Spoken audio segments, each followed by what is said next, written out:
রোজা রেখে কোন আমলগুলো করলে সওয়াব সবচেয়ে বেশি? রোজা রেখে সবচেয়ে গুরুত্বের সাথে যে বিষয়টা খেয়াল করা দরকার সেটা হলো সকল প্রকার গুনাহ থেকে বেঁচে থাকা। সকল প্রকার গুনাহ থেকে বেঁচে থাকা। আমি রোজা আছি, আমি গীবত করব না। আমি রোজা আছি, ঝগড়া করব না। আমি রোজা আছি, গালমন্দ করব না। আমি রোজা আছি, মিথ্যা কথা বলবো না। আমি রোজা আছি, হারাম কোনো জিনিস ফেসবুকে, ইউটিউবে, মোবাইলের বাইরে, অফলাইনে, অনলাইনে কোনোভাবে দেখব না। এই জিনিসটা হলো রোজার মধ্যে সবচেয়ে গুরুত্বের সাথে আমাদের করা দরকার।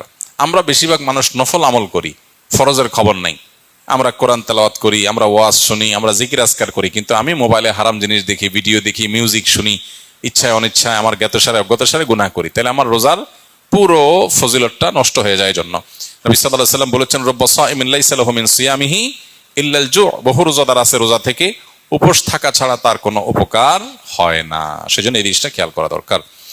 আর এর পাশাপাশি নফল আমলের ভিতরে সবচেয়ে বেশি করণীয় কোনটা, যদি সেটা বলেন তাহলে বলবো রমজান মাসে কোরআনে কারীমের প্রতি আমাদের বিশেষ গুরুত্ব থাকা উচিত। এর বাইরে দোয়াটা বেশি বেশি পরিমাণে করা দরকার আমাদের।